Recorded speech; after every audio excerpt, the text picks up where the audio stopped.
have something very natural. These are the currents that have been at work for many, many thousands of years. So that if someone that left in a boat from North Africa, all they would have to do is click on something called the Canary Current, named after the Canary Islands, which are out here. And you follow straight across, and this will take you right into the Americas.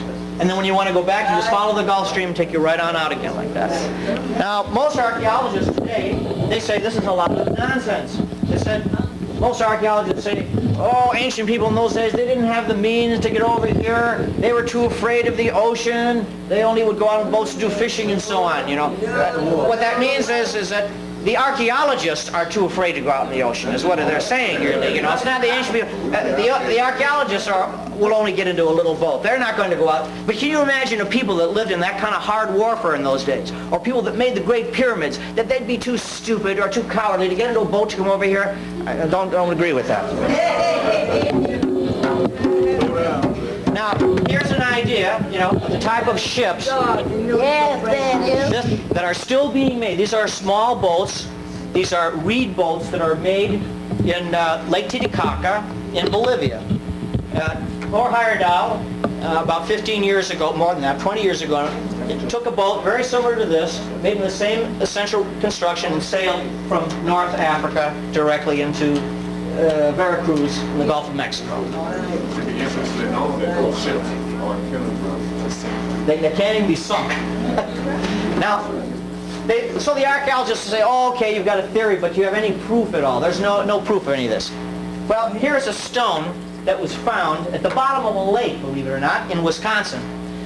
Now, it's unusual because it was found in what appeared to be the remains of a building underwater, about 20 feet underwater. And so it's been there a long time. All the stones connected with this building were round. This one was wedge-shaped. You will see, very basically out here, the outlines of a ship. Now, this is a wedge-shaped stone that was indented, first of all. Here you see part of the bow, and here's the sail. And I'll show you a better example of it. This is a cylinder seal. This is a cylinder seal. It comes from ancient Syria. It's dated to about 900 BC. And it shows basically the hull, and it shows the type of sail they used, and it shows also the type of figureheads. Now keep that image in mind while I show you that same stone under different light. You see? There it is. There's the sail. It's the same thing. So someone had carved this. It's not a fake because it was found, like I said, underneath the water. Under the water. I'm sorry, excuse me. This is part of the type of technology used to bring these ancient people across the sea. Now the Egyptians, they talked about also a great flood, and this is part of their temple artwork, which shows the gods and the early human beings leaving this island, which they called Alalu, or the Isle of Reeds, the Island of Reeds. Now that's interesting because over here, the Aztecs spoke about their ancestors coming from a place called Aztlan. And Aztlan means place of reeds, exactly the same thing. And there is Aztlan. This is the Mexican story of their migration. They came from a great island, a great volcanic island in the sea. This represents Mexico, and this is the glyph meaning one, or beginning. Everything starts. The Aztecs also had something known as a calendar stone.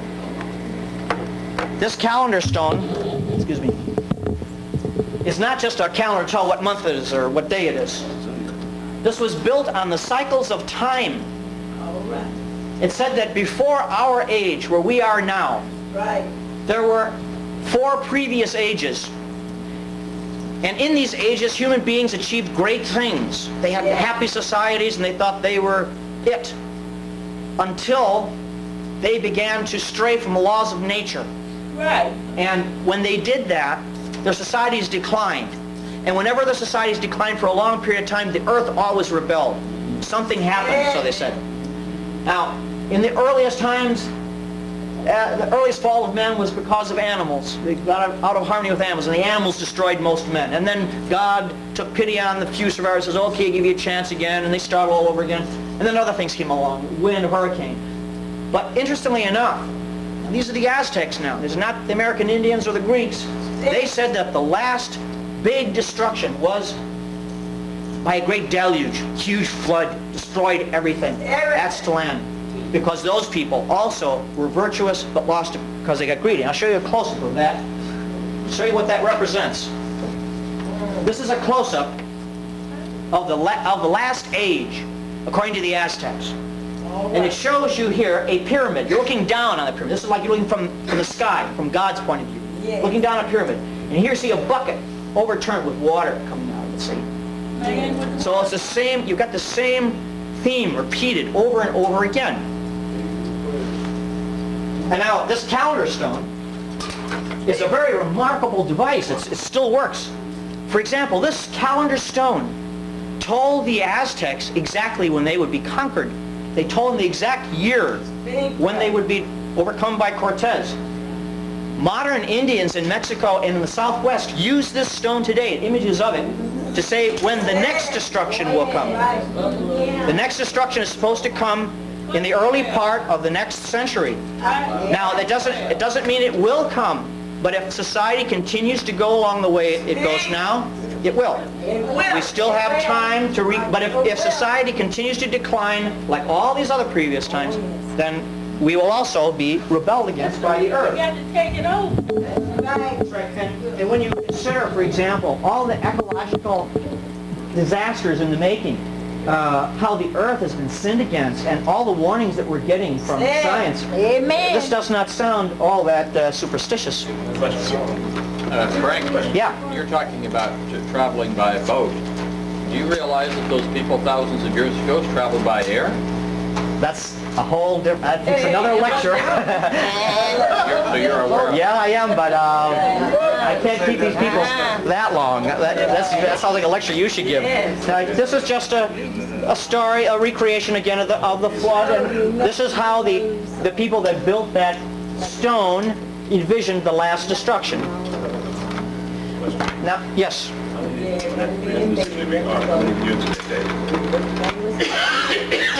Okay.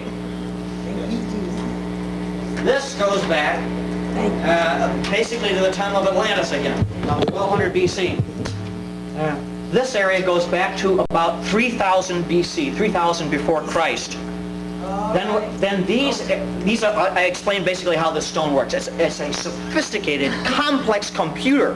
Whoever made this or put this together represented a genius of an extremely high mathematical level. And I do not pretend to understand it all. I've read as much as I can about it, but it takes someone of a far greater mathematical comprehension than myself to understand. Basically, let me explain this. This is not a stone that you pick up and hold. This is a kind of a bowl.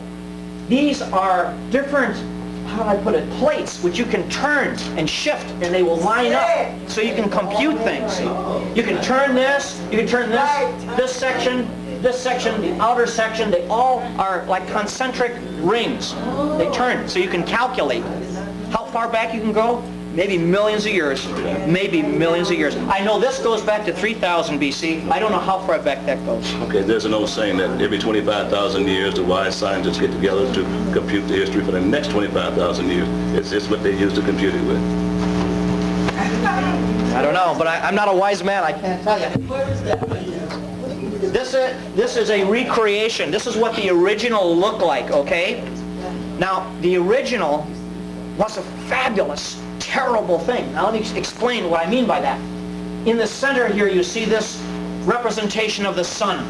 He has his tongue sticking out. He has human hearts on his tongue. His two talons here are grasping human hearts. These people, the Aztecs, they worshipped the god of time, the supreme god, because what does time do? Time brings everything together, time destroys everything, and time brings it back. Now this is the representation of time in his awful aspect, because look at what he's surrounded by. He's surrounded by these destructions that wiped out human beings, wiped out humanity. The Great Flood, some other disaster that goes all the way back thousands or millions of years. So what this is saying, watch out. He's saying, look out. Get your society together, or else you're going to go down. So that's why he's represented like that. Get your horse in order, right. Coming back. Oh, I'm sorry, the original. Okay, the original, okay, this is a reproduction. The original is in the, what do they call the Archaeological Museum in Mexico City. It is a stone that is about 12 feet high. It weighs 21 tons. It was placed in a great cradle. And this cradle was at the top of a pyramid in Teotihuacan. I'm sorry, Tenochtitlan. Tenochtitlan was the great empire capital of the Aztecs. Now, when the Spaniards came in, they saw this, and they thought these people were worshiping the devil. So they did not understand the concept of time. So the Spaniards came in, they ripped it out of its cradle, and they sent it careening down the stairs of the pyramid. It got all chipped up and banged up. And then they buried it. Well, when modern Mexico City was being made, the construction engineers found this. They excavated it, and it is now in the museum.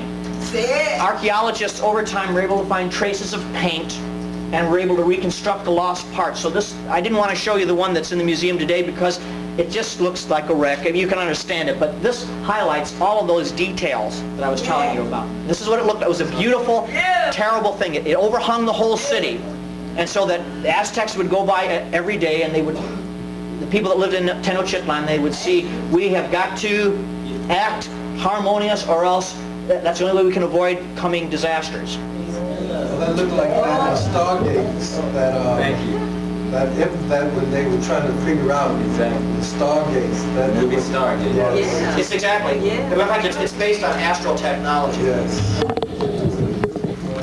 Here you go. Okay. Well. Okay, let me see. I'm almost finished here. Now, this is a representation. This was a representation that was found in Guatemala. I visited a place called Tikal, which is a jungle city. Tikal fought with Washekatoons, and Washekatoons fought with Tikal. They're the same you have now as the Washington Town. Go ahead. Right, she knows. She knows, that's it. But on the side of this building called the Acropolis, as archaeologists call it, next to the pyramid, not on the pyramid, there was a frieze, a stone representation along the roof. And this is one of the representations. It shows a man in a boat rowing away with somebody drowning in the water, and in the background is a volcano exploding, see? And here's a representation of a building falling into the sea. So here's the same story. We're finding North America, ancient Greece, Mexico, now we're down to Guatemala. All these ancient pre-European traditions are talking about a major big disaster from this previous society that came to the New World. They call it a volcano. Well, we have no idea what they refer to this as, because this comes from the early Mayas, and very little of their translatable material is available until very recently. Actually, now they've broken a lot of the Maya hieroglyphs. So maybe we will find out the name of what that volcano was. The Aztecs referred to it as Aztlan. Atlantis. Romans. Atlantis also. We call it Vulcan. Vulcan? Yeah, the Romans would call it Vulcan also. Yeah, that's another word. Now, this is just a sort of an idealized representation of what this previous homeland looked like.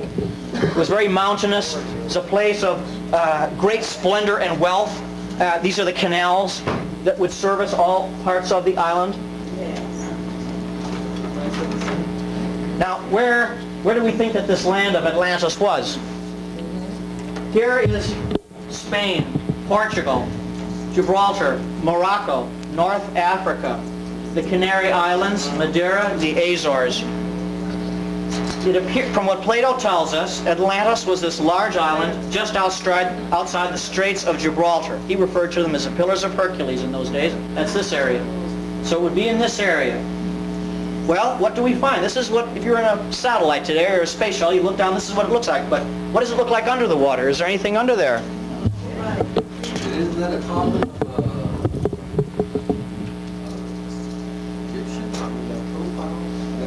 Yeah, it looks almost like it. Well, here's that same area of ocean. This is a map now, of course. This is underwater. This is a very recent map that was released by Scripps Howard Oceanographer Society about 2 years ago. It shows really what's at the bottom of the ocean. This has only been learned through space satellite technology. Here we see the Canary Islands. Here's North Africa. Here's Portugal and Spain. And right over here, we find something called Mount Ampere. That's a name that's given to it by geologists and oceanographers. And it is a large sunken island.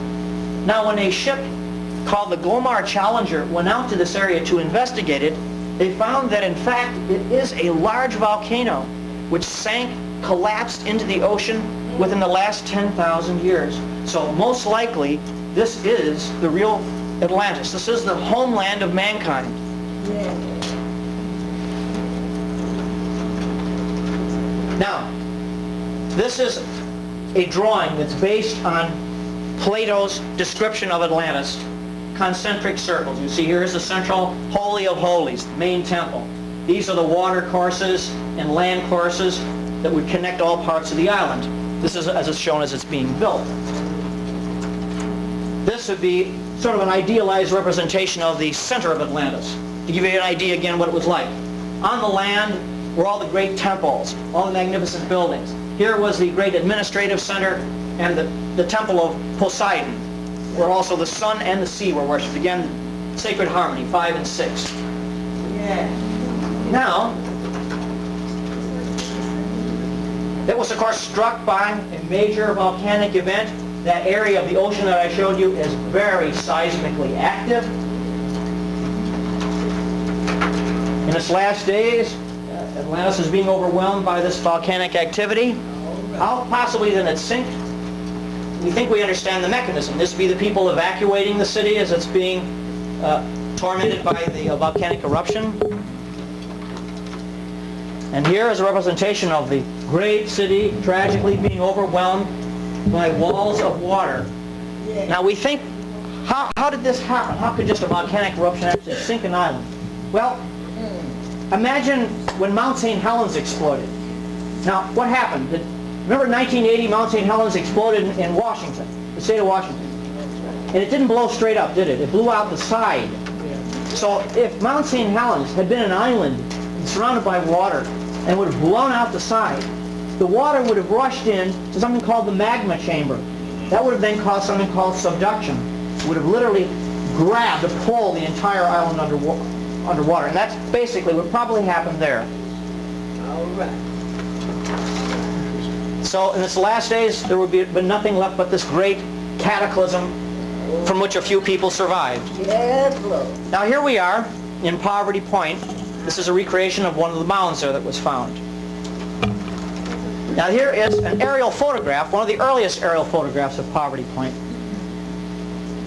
And it shows again the same setup that you see in Atlantis. You have the alternating rings of land and water. These indentations were found all to be water channels. This is overgrown area. At first it was thought this is only the city itself. But subsequent investigation with infrared photography has shown that these rings extend all around, so that this river really cut through it. At the very center was their temple, their Holy of Holies also, the same as described by Plato. Here is a cutaway, an archaeologist's cutaway of Poverty Point. You see to better advantage. Now what's interesting, this mound is an artificial mound that was also built by the ancient people here. And it is just due north of Poverty Point. You go visit that today.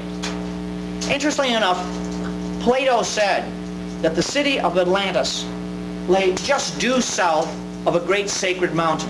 So here we see here the attempts by these people here to recreate their sacred mountain. Right.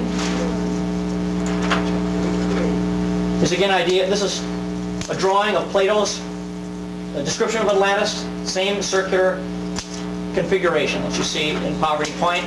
This is taken of a model that's at the museum. This is another example again of Atlantis as a concentric design. By the way, this is an extremely unusual design. You do not see cities laid out like this anywhere. They're usually laid out on a grid system. So to find something like this occurring in two different parts of the world surely indicates a connection of some kind. This again, to go back, here we are Atlantis, here we are Poverty Point. And again, keep in mind that the dates also coincide. Poverty Point is built 1200 BC. Atlantis is destroyed 1200 BC. Okay, Frank, you're saying Yeah. that Atlantis was the patriarch of civilization. What about Mu? That's, again, these are really huge topics to get into. I would kind of have to divert from them.